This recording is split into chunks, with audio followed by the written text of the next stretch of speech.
ایسے ہو جیسے بچہ ماں کیا پیار کر سکتی ہے؟ وہ تو 70 ماؤں سے زیادہ، کروڑوں ماؤں سے زیادہ وہ پیار کرتا ہے۔ کہتے ہیں ذوالنون، بچہ ماں کے پاس آتا ہے، ماں کہتی ہٹ، پھر وہ آ کے لپٹتا ہے، ماں کہتی ہٹنا، پھر وہ آ کے لپٹتا ہے، ارے چھوڑ، پھر لپٹ، جب لپٹتا ہے ماں کی ممتا اس کو سینے سے لگا ہی لیتی ہے۔ بلا تمثیل اللہ کے بندو، ماں کا پیار کوئی حیثیت نہیں رکھتا، میرا اللہ اتنا پیار کرتا۔ وہ جوان کہتا ہے سکون نہیں ہے آقا، قرار نہیں ہے آقا۔ میرے کریم آقا کہتے ہیں کہ جو جتنا علم والا ہوگا وہ اتنا اللہ سے ڈرے گا، جو اللہ کا جتنا قریبی ہوگا اتنا اللہ سے ڈرے گا۔ جیسے اس نے کہا میں نے زنا کیا مردے کے ساتھ، ایسے حضور علیہ السلام نے کہا جلدی باہر نکل، ہے جوان جلدی نکل، مجھے ڈر لگتا ہے تیری وجہ سے آگ نہ برس۔ کچھ لوگ یہ روایت پڑھتے ہوئے کہتے ہیں حضور نے بھگا دیا، نہیں، حضور نے اس کو نفرت کی وجہ سے نہیں بھگایا، حضور نے اللہ کی خشیت کی وجہ سے اس کو کہا جلدی نکل، ورنہ وہاں تو شان یہ چور حاکم سے چھپا کرتے ہیں یا اس کے خلاف، تیرے دامن میں چھپے چور انوکھا تیرا، اس عطے دی ہے خدا نے دامن محبوب کو، جرم کھلتے جائیں گے اور وہ چھپاتے جائیں گے، آپ روتے جائیں گے ہم کو ہنساتے جائیں گے۔ آقا نے کہا جلدی نکل جوان، آگ نہ برس پڑے، جلدی نکل۔ وہ جوان نکل گیا، اب اس کا رونا، آہیں بھرنا، گڑ گڑانا اور بڑھ گیا، آنکھ سر پہ خاک ڈال۔ 1 دن 2 دن 3 دن، کہتے 40 دن بیت گئے۔ ایک دن اس نے کہا اللہ اگر میرا گناہ واقعی اتنا بڑا ہے کہ تیرے یہاں معافی نہیں ہے، نہ اس کی نہیں ہے، تو مجھے ایسا عذاب دے، نہ مجھ سے پہلے کسی کو نہ میرے بعد کسی کو، دے ایسا عذاب۔ اور اگر تیرے یہاں معافی ہے اور میرا گناہ تیری رحمت سے بڑا نہیں ہے اور ہرگز نہیں ہے، تیری رحمت بڑی ہے، سبقت رحمتی علی غضبی، تو تیرے محبوب کو بتا دے کہ تو نے مجھے معاف کر دیا۔ بس اتنا کہنا تھا کہ بلبل سدرہ جبریل امین آئے اور آقا کو سلام پیش کیا، عرض کی آقا کیا حال ہے اس زانی کا؟ آقا نے کہا دیکھو جبریل کیا کیا اس نے؟ تو جبریل کہتے ہیں مبارک ہو آقا، آپ کے صدقے میں اللہ نے اس کو بخش دیا، اس کفن چور کو معاف کر دیا، اس نے توبہ کری، آپ کے صدقے میں بخش دیا۔ آقا نے کہا اس کی معافی ہو گئی؟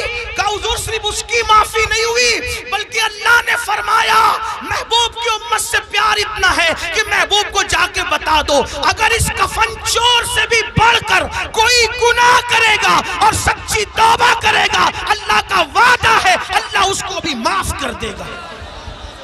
اے میری قوم کے جوانوں، اس مجمع میں ایسا کوئی کفن چور والا معاملہ نہیں ہے، جب اللہ اس کو معاف کر سکتا ہے ہمیں بھی کرے۔ یہ سادات علماء نائبین رسول آل رسول اور پھر صاحب مزار ہے، کیا سچی توبہ کر نہیں سکتے ہم لوگ؟ بولو نہیں کر سکتے؟ کر سکتے ہیں نا؟ پھر سچی توبہ کر کے جاؤ۔